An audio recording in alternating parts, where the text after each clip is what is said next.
Hey, how's it going? I wanted to go over the Dee Dee tapes again because, it's been a long time and they're buried in time. I wanted to talk about her testimony mainly because she is the one that supposedly was in communication with him and would be able to give us better understanding of his mindset if indeed she's telling the truth.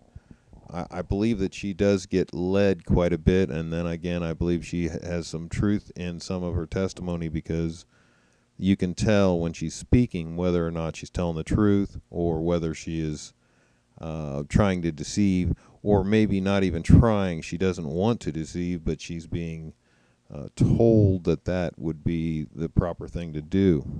The volume's poor. I'm going to try to focus on her uh, voice more than on the investigator. I try to get them both, but his is on the left speaker and hers is on the right. And unfortunately, my laptop they're separated. So let's go ahead and start. I wanted to cover with you is when he left the store, did he mention something about at that time whether it was raining or not? Like when he coming on. Yeah, tell me what happened as he's talking to you when he's leaving the store on his way back home.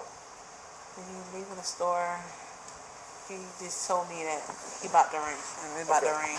Okay. And then what?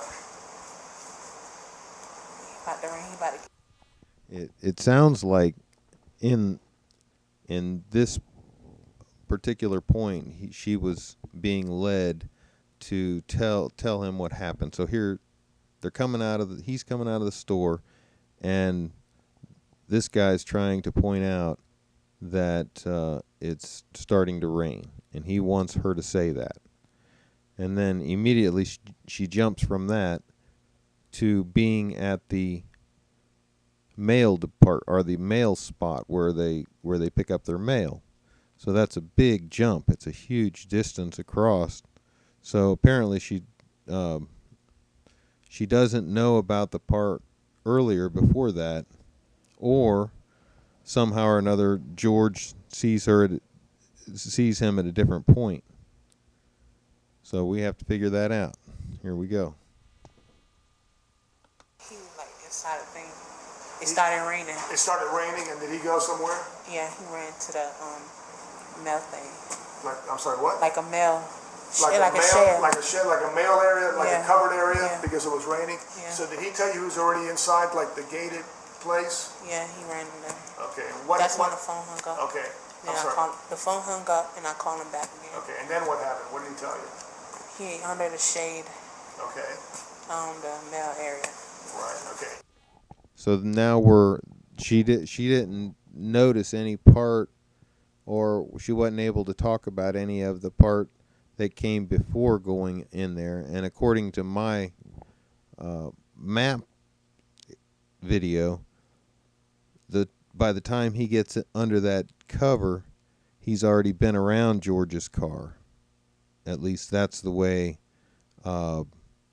it comes across. With if you match up George's reenactment along with the non-emergency call and you put them together, if his reenactment is accurate and he pulled into the clubhouse, then that's where he's feeling he's able to see Trevon, then that would definitely be Trevon must have done all that stuff and done it without her knowing about it somehow or another. Maybe she had lost connection with him. She had lost it a couple times. I don't know.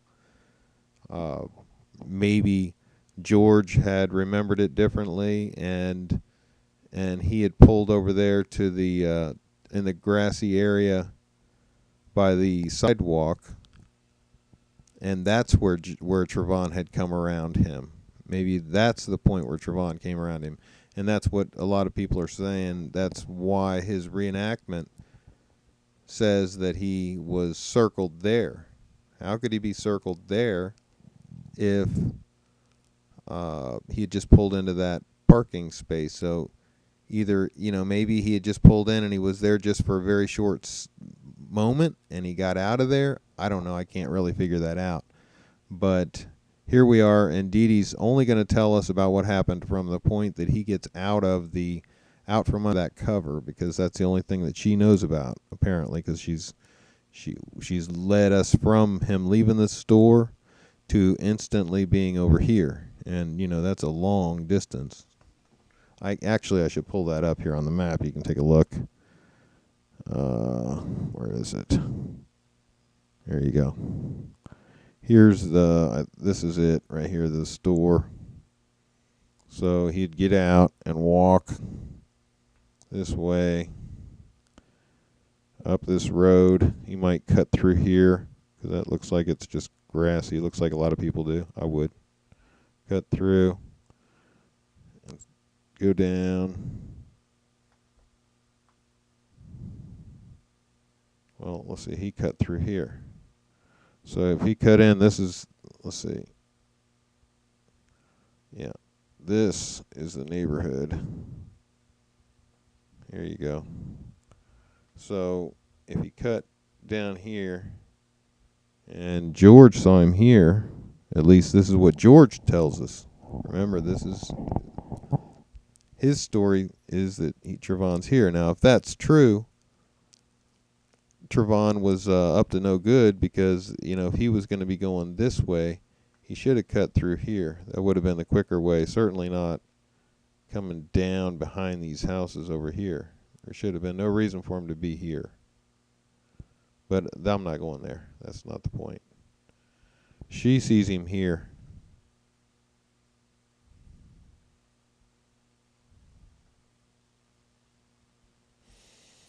Right there.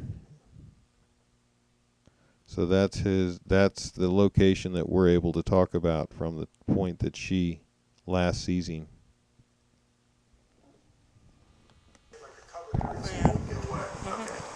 And what else did Trevon tell you? And And I know this is difficult for you, but just take your time and tell us what you remember happening. a couple minutes later, he come and tell me this man is watching. Okay. Did he describe the man that was watching him? Yeah, he says white. Okay. Did he say whether the man was standing, sitting, In a car. whether he was in a car? Yeah. And what did he say about the man that was watching? He was on the phone. He was on the phone? Yeah. Okay. And what did Trevon say after that? He just told me that, this man was watching him, so he about to start walking. Trevon started walking? He gonna start walking, Okay. and then the phone hung up. Okay, let's stop it right there. Now, if she said that there's a man watching him and he's underneath this cover, if he's under this cover and she says a man's watching him, we got to find out where the man is. George says that he's over here in front of the building. And George said that he saw Trevon. At least this is where we get it mixed up, because according to the call, we can hear George is pulling in here and everything, and this is where I'm assuming he's getting circled, although he says it's over here on Twin Trees. Anyhow, she says Trevon's here. So if we got Trevon here, now we're just going by her statements now, and she's saying he's here and that this guy's watching him. All right, and then we're going to hear, she said that he's following in his car. So apparently he's going to start walking, and we got to listen and make sure she gets it right. He's going to start walking, and that's when George pulls out and starts moving this way, apparently. Or maybe George already pulled out, because remember, he goes, shit. They always get away. These assholes always get away. It's when he said it right there. So we're assuming that's when he backed out and went this way looking for him. And I doubt he could see Trevon in there. I don't see how he could, not at night. And these bushes are all in the way. See, these all block the view from over here. All right, so let's continue with her statement. I said, what you doing? He said he's walking, And he said this man still following him behind the car. He told me to tell me, he put his hoodie on. So I like, what? Trevon put his hoodie on? Yeah. Okay. So now he's putting his hoodie on again.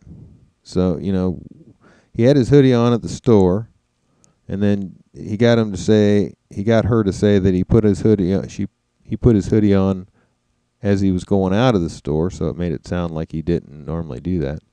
And now he's doing it again. But at that point, you notice that she's actually saying it. He's putting on his hoodie because this guy's following him. That's why he's putting on the hoodie. But then she remembers that they don't want her to say that. They want her to say he's wearing his hoodie because it's raining. And when she says it, she's like, "Oh crap." And so she fixes it. And then she points out that it's raining. He said it was still a little bit dripping water. So he put his hoodie on. So I said, what's going on? He said, this man is like, he told me to tell me, he put his hoodie on. So I like, what? Trevon put his hoodie on? Yeah. Okay. Because he said it was still a little bit dripping water. Did you see that she caught herself? She's like, at first that Trevon saw this guy following him, and then he puts on his hoodie. She tells her, "I'm going to put on my hoodie." How else would she know? Put on my hoodie. This guy's following me. I'm going to put on my hoodie. And then she's like, "Oh crap! I'm not supposed to say that. I better tell him." Yeah. Well, it was still drizzling a little.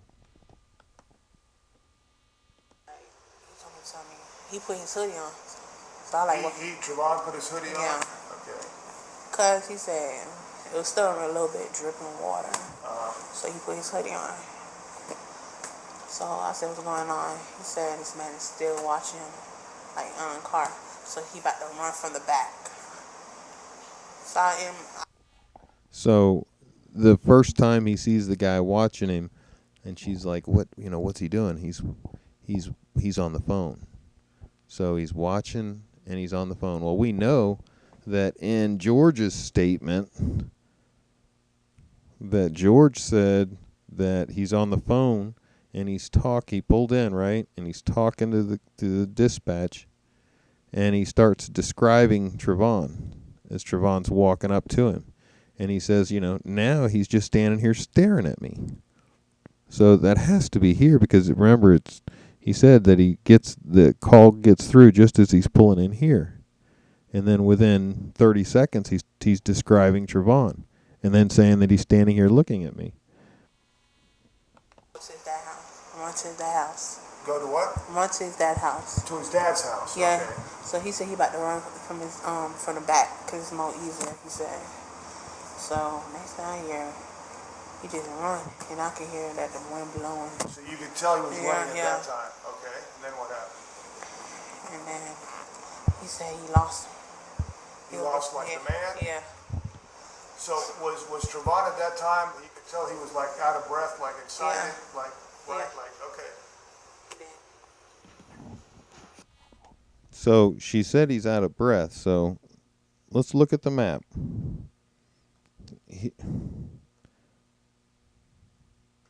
Here he is not out of breath. Over here, he's not out of breath because remember, he's just standing there getting out of the rain, right? So she says that he gets out and starts walking. But wait a minute. First, she said that the guy's on the phone and he's watching Trevon on the phone. So Trevon verifies that, or George verifies that. He's on the phone with the cops. So yes, he is on the phone and he is talking to the cops. And we can hear on the 911 call, we can actually hear Trevon's voice, and you got a problem? So that's why I think that that my timeline is correct if it matches up with George, and right here it's matching up with her. So if we just take her word for it, and I think they led her to say that he was chasing him, because that they need that piece of the puzzle in order to convict him. You can't convict a guy of chasing somebody down unless you can say he chased him. So, but in reality, we know based on the call that George lost track of Trevon. He was sitting here, and when Trevon, he said Trevon went this way and disappeared over here. We know now, based on Dee Dee's information, that he went into this area under this covered area, and we know that George was over here and said he couldn't see him, and we know that he actually lost sight of him. It was pretty clear based on the fact that he said, these assholes always get away. You wouldn't say that if the guy was just standing there right in front of you. You know, obviously he disappeared. He's gone. But he doesn't know where he is. He said he's got away. Could be anywhere. All right. And we got Dee Dee saying he's here. And now Dee Dee says he's walking the way. But George is pulling out and trying to see where Trevon is. And we can listen to the call, and you can hear as he's backing out and he's coming around the corner. He's talking and he's telling the dispatcher the direction on how to come in and where you're going to find him, because he's pulling in and he's coming this way. And he said, you know, and he's planning on parking right here. He's done it before. He knows this location. He's just going to say, come over here to this spot where I always park, which is not very far from here to here. You can see it when you get down closer. These are driveways. So here's a truck. You can see how small. Wait a minute, let me get it over here. There you go. Here's a truck. Right? So the distance, his would have been right here, facing that way with the headlights facing in. So how long do you think it would have taken? You can see these little trees and bushes in between here. Give you an idea how big the thing is. From here to here. And do you think he'd be really winded? I mean, worn out, winded for going down here?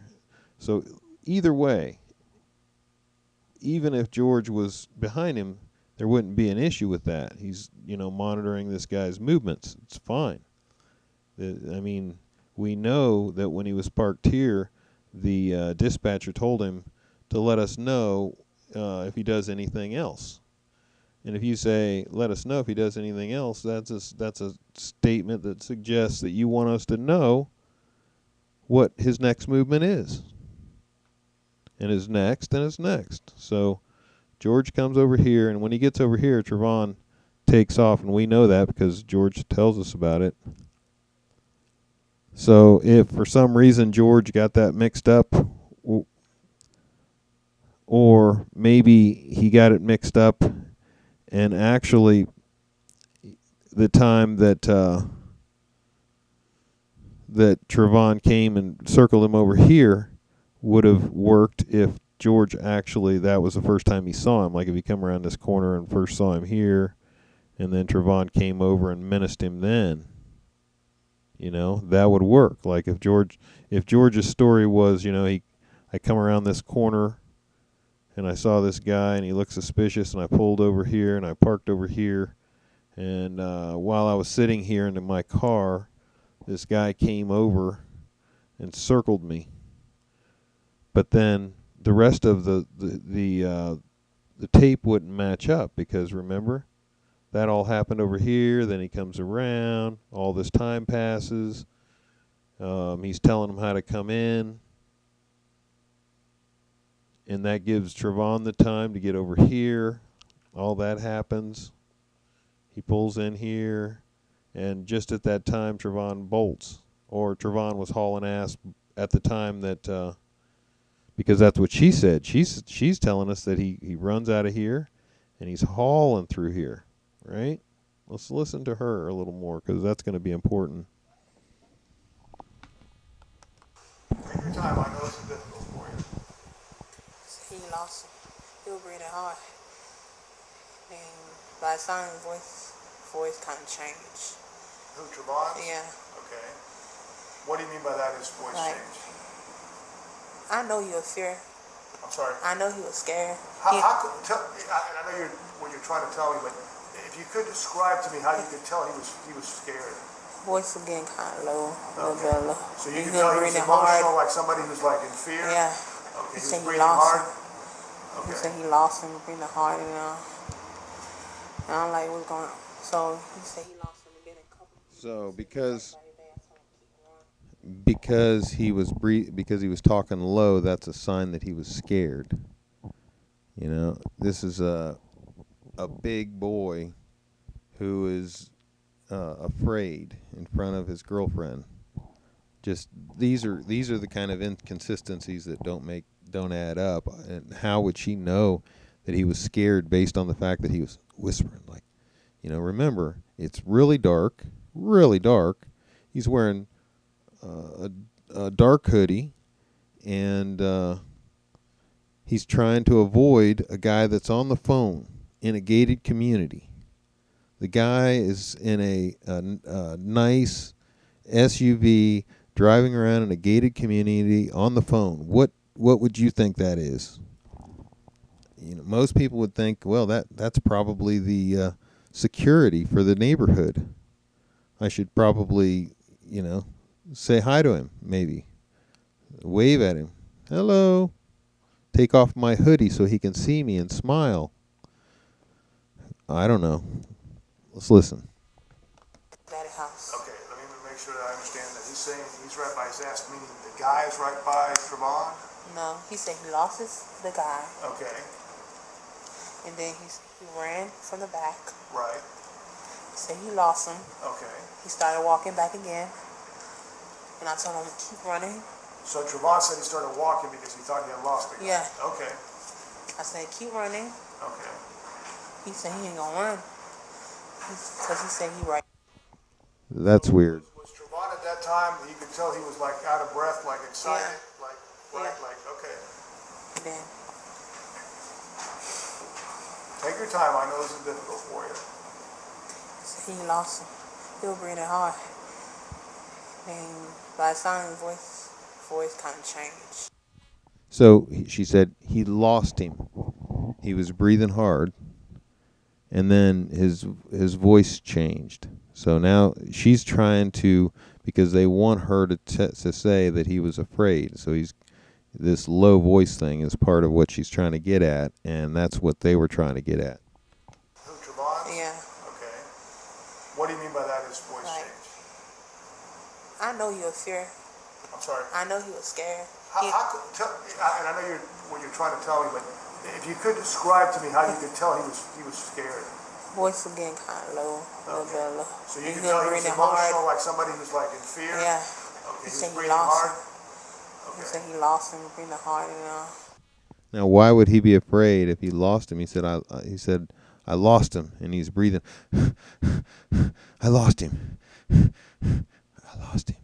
Maybe he's talking low because he don't want to be heard, or who knows. But if the guy is in the car, and this is the part she's going to have a problem with in court, because she said he's over here, and she said he runs to go behind the buildings to because it's quicker to get to his dad's house.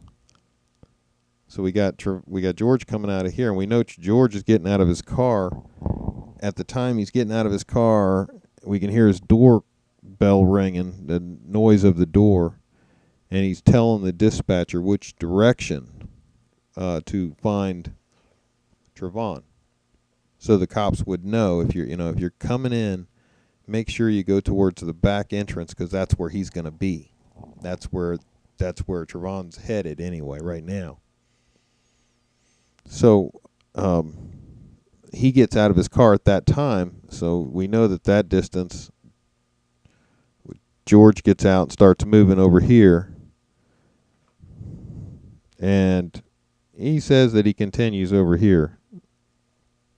So if you take George's word for it and say he came over here, and then maybe he came back over here and he was just like waiting over here for the cops, I don't know how that would work out. My personal feeling was that he did come down here a little bit, but then he realized, like, shouldn't be down here because the dispatch told him we don't need you to do that, and all along he was under the impression that he was supposed to be keeping an eye on him. Remember, in the parking lot over here, the dispatcher said, okay, well, just let us know if he does anything else.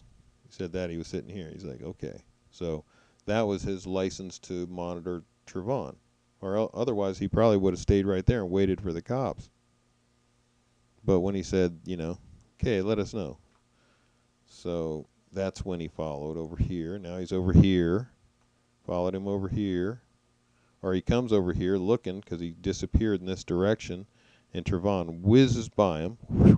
And she tells us that he whizzes by him because she said, or whizzes in front of him because she said he's following in the car, but Trevon's hauling ass.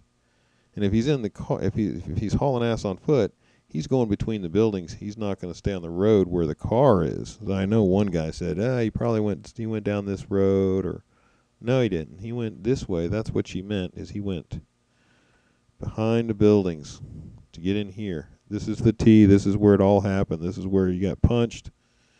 We got witness 11 telling us about the punch, and we've got witness 5 over here telling us about the, he's the most up close witness.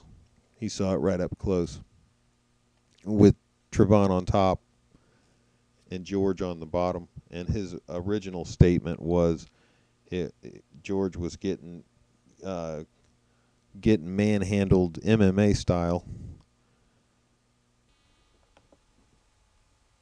I don't like what's going on. So he said he lost him, and then he said he right by his dad. I told him keep running to his daddy's house. Okay, let me make sure. So he told her that he got away. He's gone. Whew. He's out there between the houses. Here. So he must have, when he said he got away, he must have been down this way already, right? And then George gets out of his car as Trevon's already out here going south. So we got the sound of the bell from the door. We got George telling us that he's going south. So we're assuming that George can't read his mind. Obviously Trevon wasn't here when George said he was going south on the walkway, right? That wouldn't have made any sense because there'd been no way he'd have known which way he was going to go. So by the time he said he was going south, he had already started going south because he couldn't have said it until he already saw it happen. So by the time he got it out, Trevon was probably down here somewhere. We already know all that happened like that, and she's admitting it, and he's breathing hard, and we got George breathing hard as he comes out. And we know that with his tape. We can listen to that call. So we've got her saying that Trevon's breathing hard, and we got George breathing hard, and we've already agreed that if George gets to this point, by that time Trevon has to be down here somewhere, at least, and Trevon's faster than him. So if you do that and you figure it out, then by the time Trevon gets home, which is down here, George is up here. We've already worked all that out. So there's, you guys can try to figure that out on your own. If you don't agree with that, whatever, figure it out. Or maybe Trevon cut in here and hid. But if he did, we never heard that. I mean, she never told us that he went to hide. The only thing she says now is that he's running down here. He's tired. He's out of breath. He's run a long way, and now he's getting close to his dad's house, and he's not going to run anymore, and that guy's right by his ass. That's what she said. He's right by his ass. So let's take a look. The guy's right by Trevon? No, he said he lost the guy. So now she's going to restate the whole thing, although we've already gone through this, and this is what she said, but now let's see what she's going to restate it to make sure we get it right. And then he ran from the back. Right. He said he lost him. Okay. He started walking back again. And I told him to keep running. So there's where she kind of slipped up. She said he lost the man. He, ran all the way. He ran down there. And then he started walking back again. So let's slide it back to there. I think that's enough. No, he said he lost the guy, Okay. and then he ran from the back. Right. He said he lost him. Okay. He started walking back again, and I told him to keep running. So Trevon said he started walking because he thought he had lost it. Yeah. He said he started walking back again, and then immediately she said keep running. So he's like, he started walking back again. She said keep running. Let's make sure. I don't want to be considered, I don't want people to think that I'm not being fair here. Right. He said he lost him. Okay. He started walking back again, and I told him to keep running. So Trevon said he started walking. He lost him. He started walking back again. Now, maybe I don't understand the language, and I'm just going to give her the benefit of the doubt. When she said started walking back again, meant that he started walking back home again. Maybe that's what she means, but it just doesn't seem that's, she says he lost him. So, if you were talking to me and you said, yeah, I was running away from that guy and I lost him. And then I started walking back again. And my girlfriend said, run. Well, if you lost him, you don't need to run. You don't need to be walking back again, unless you mean you're walking home. And then you wouldn't say walking back again, because that sounds like you're walking back to the place where you saw him. You'd say he continued home, or he ran, he lost him, and he kept going home. That's what you'd say. He kept going towards his house. That's not what she says. She said that he continues running. Keep running. So Trevon said he started walking because he thought he had lost it. Yeah. Okay. I said keep running. Okay. He said he ain't gonna run, because he said he right by his father's house. Okay. He said he's right by his father's house. That's what he said. So, we know by the map where his father's house is. Let's pull it up. His father's house is over here somewhere. I believe this is it. So this would be the back door. You're coming in the house through here. So he'd come running down and right in there. So let's zoom out a little bit.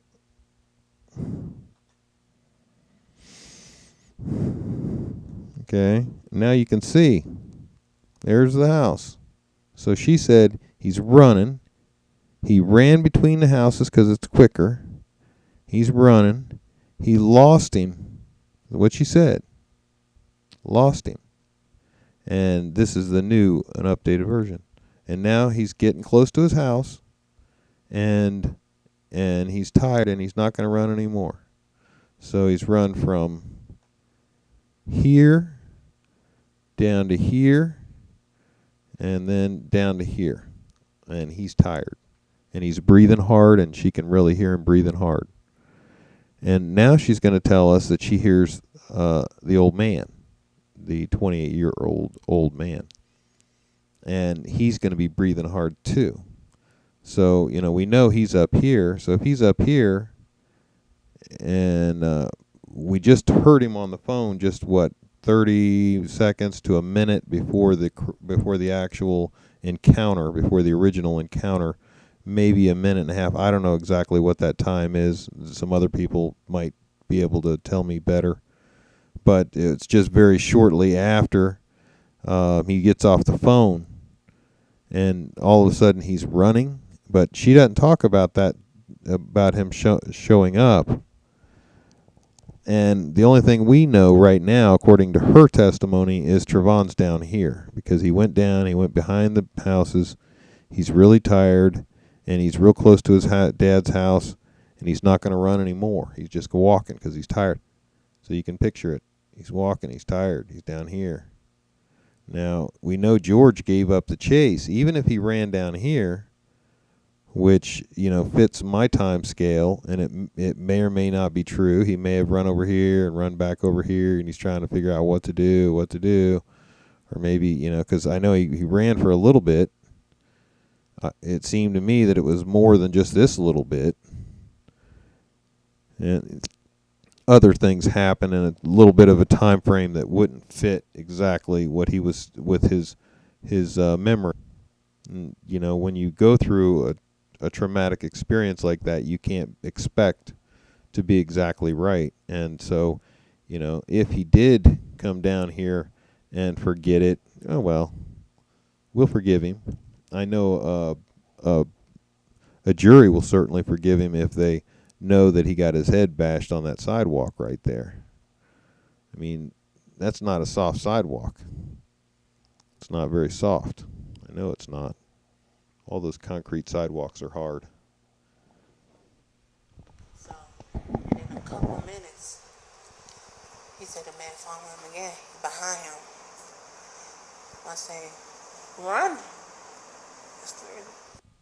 So she's home. She says he's home. He's by his house, and she's saying, "Run."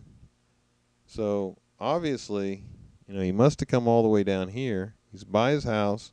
It's not that far, really. I mean, it's like 100 yards down here. And and she says that George comes down here and starts molesting him, saying, you know, this is where she says the fight began. This is what her testimony is.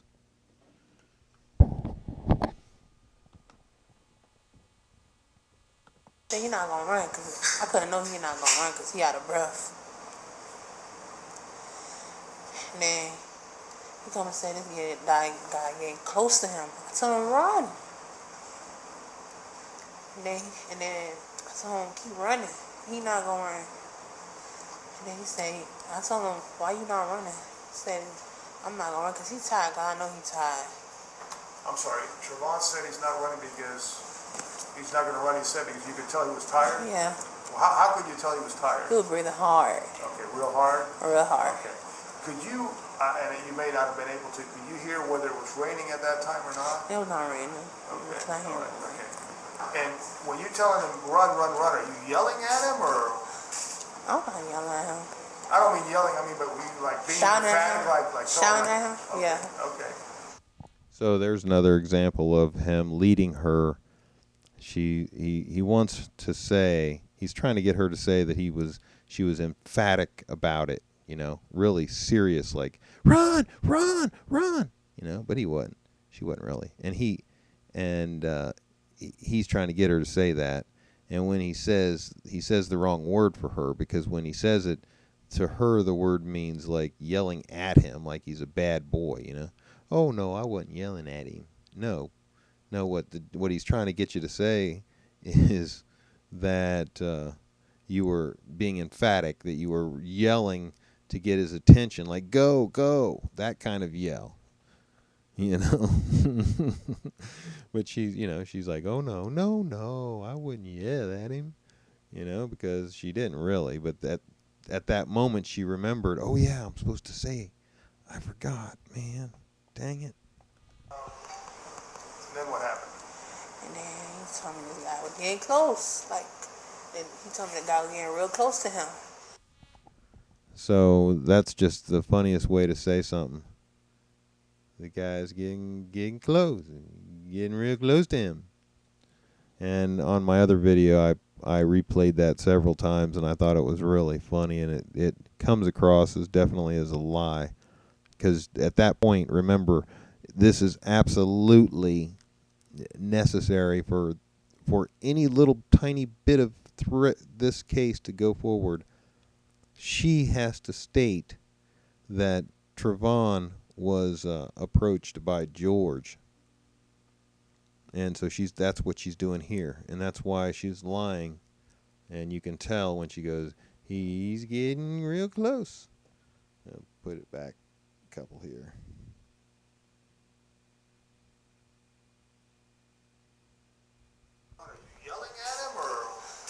I'm not yelling at him.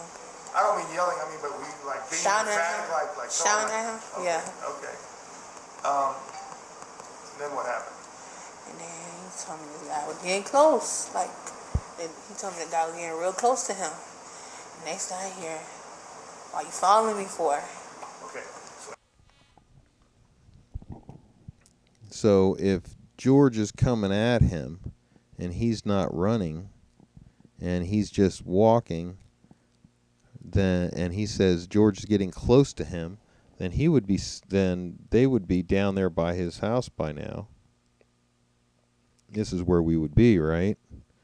And this is where the whole confrontation, this is where he would have dropped his phone, in this area somewhere. If he said he was close to his house, and we know he didn't take off running in front of George until he got around this corner. This is where he saw him running, skipping, whatever. He took off. He must have been doing something in a fast pace, because she said that he's breathing hard. So we know that. Whether it was running or skipping or whatever, he's hauling butt. He's making pace.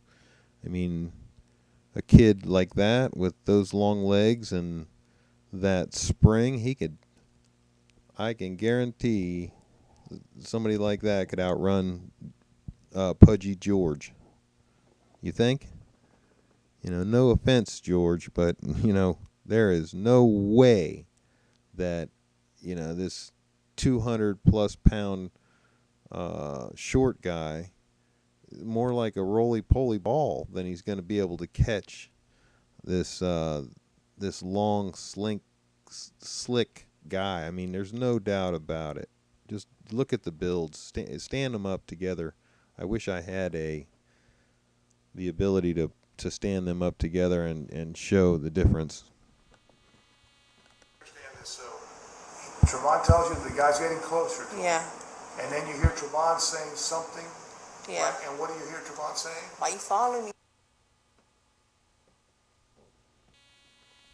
For? Why are you following me for? Yeah. And then what happened?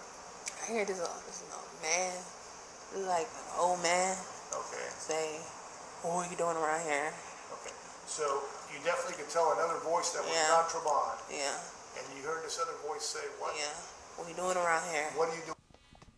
So this is her testimony. This is really the breadth of her testimony, because remember, at this point she's about ready to lose contact.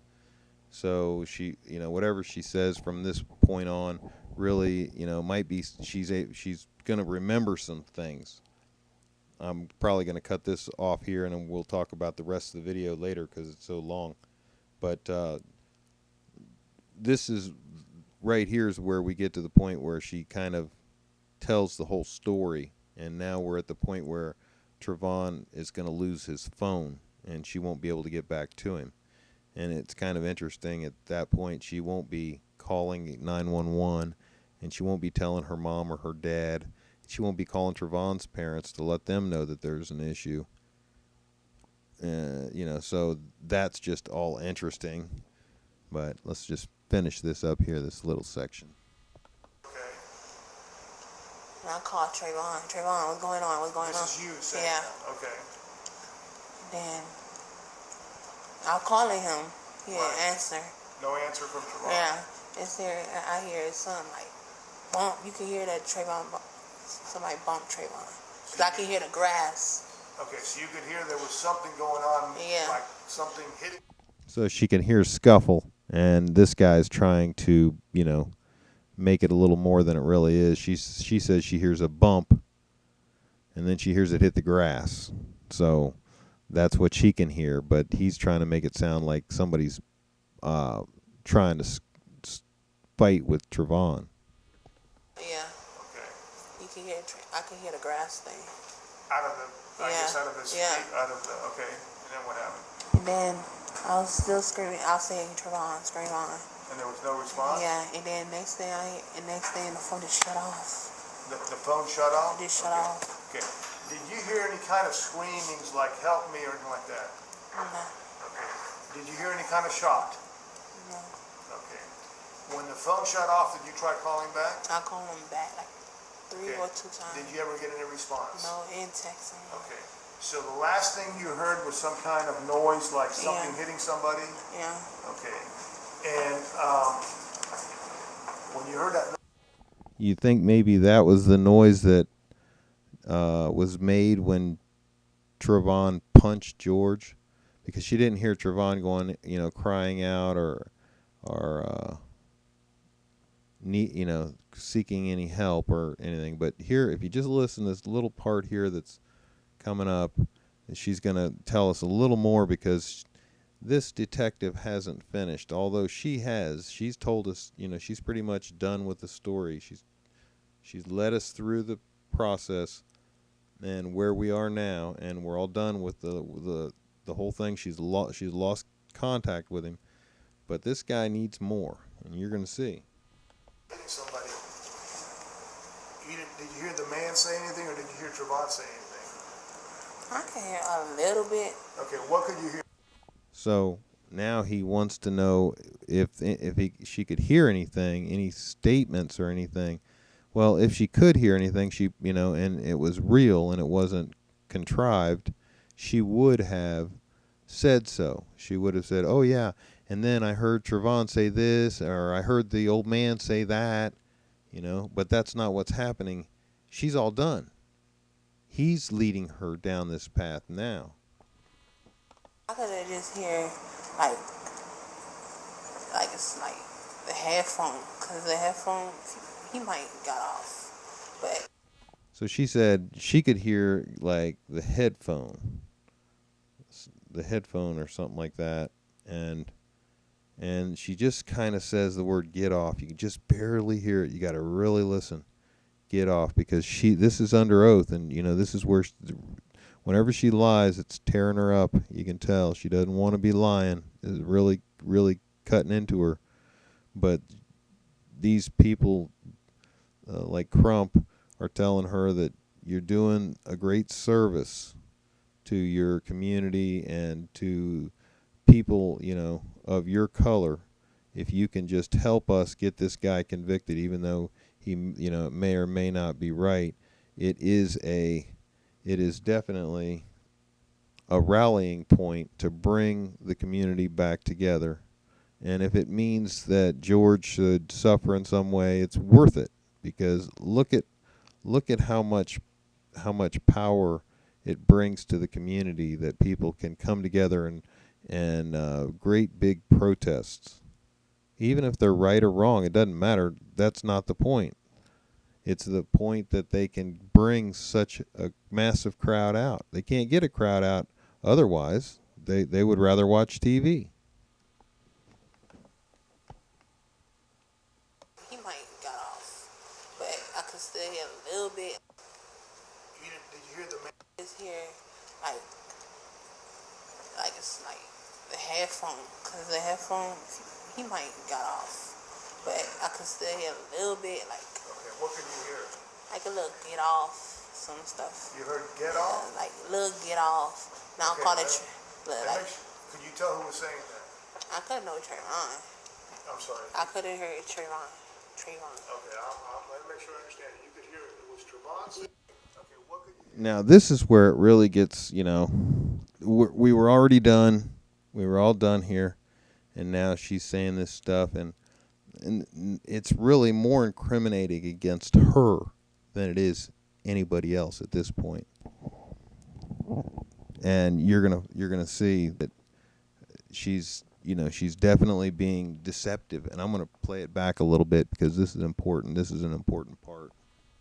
I just hear like it's like the headphone, cause the headphone he might got off, but I could still hear a little bit like. Okay, what could you hear? Like a little get off, some stuff. You heard get off? Like little get off. Now Okay, call it like. Could you tell? A little get off some stuff. What? Did you hear them say? Did you hear somebody say get off? Yes or no? And now he's going to lead her to say yes, I did hear it, and it was clearly Trevon. Even though she could just barely hear it, and no, if what she heard was George. I couldn't know Trayvon. I'm sorry. I couldn't hear Trayvon.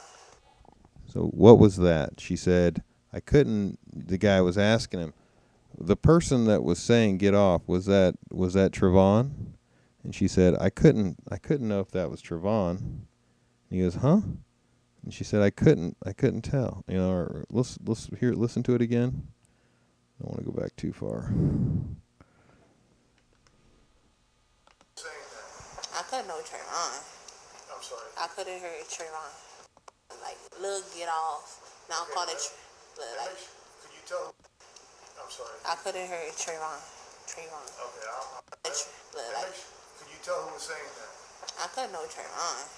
I'm sorry. I couldn't hear it, Trayvon. Trayvon. Like, Could you tell who was saying that? I couldn't know Trayvon. I'm sorry. I couldn't hear it, Trayvon. Trayvon. Okay, let me make sure I understand it. You could. So now he's going to clarify it for her. She said, I couldn't know if it was Trevon. And he asked again, and she clarified, there's no way. It's just no way. And it's very clear. There's no way that she could tell if that was Trevon. It was so quiet and so barely hear it type thing. She's being honest. Sometimes even when people are being dishonest, they get slipped up and the honesty slips out, and they can't do. That's how they usually get caught.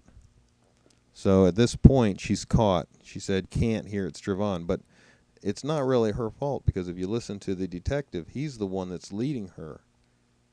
And maybe this is why he ends up losing his position in this particular case, because he's caught. I mean, he's caught so badly in this. Let's listen. Trevon saying Yeah, that? that's why I was calling his name. And he was saying what now? Like, get off. Like, Could you tell who was saying that? I couldn't know Trayvon. I'm sorry. I couldn't hear it, Trayvon. Trayvon. Okay, let me make sure I understand it. You could hear it. Was Trevon saying Yeah, that? that's why I was calling his name. And he was saying what now? So she said, no, couldn't hear if it was Trevon. What?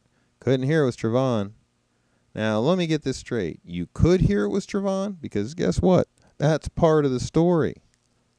Trevon has to be the one that's crying out here.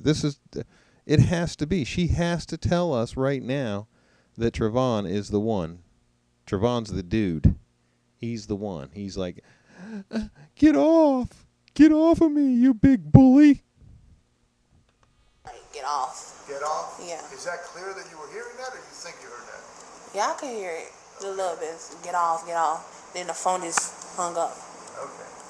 All right. Now, before all this started, earlier in the day, had Trevon been talking to you, right? So you recognize his voice, right? Yeah. And you had heard him on prior occasions, so it was crystal clear this was Trevon talking to you, right? The other voice of the other person you heard had never heard before? So, crystal clear that it was him, even though she said twice that it couldn't be. There's no way she could be sure it was Trevon. And in reality, we all know better. Come on. We all know what happened. At no point did George assault Trevon. At no point.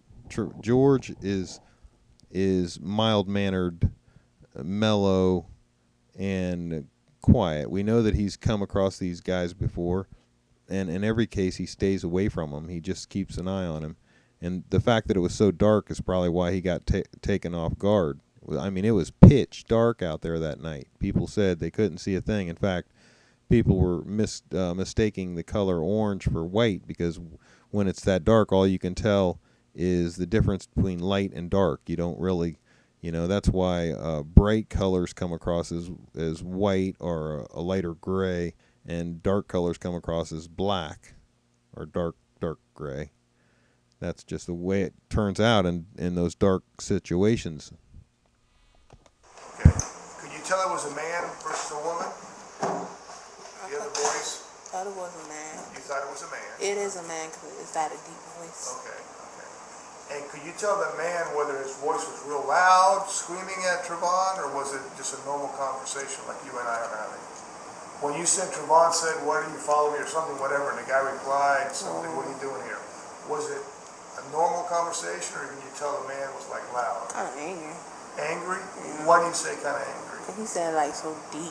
Like, what you doing around But you here? could clearly hear that. Yeah. Okay. All right. So he's just trying to get the statements out that make it come across as if George is a bitter, angry man who's just. And remember, at the time they were doing this, they were trying to make the assumption that George was a racist and that he didn't like, black kids walking around his neighborhood. totally false. All of it came out to be false. So I'm going to go ahead and cut it off right here at the 14 minute 9 seconds, and I'll come back and finish it up because, it goes on and turns out to be pretty good. Just getting pretty long. So thanks a lot for listening, guys. Talk to you later.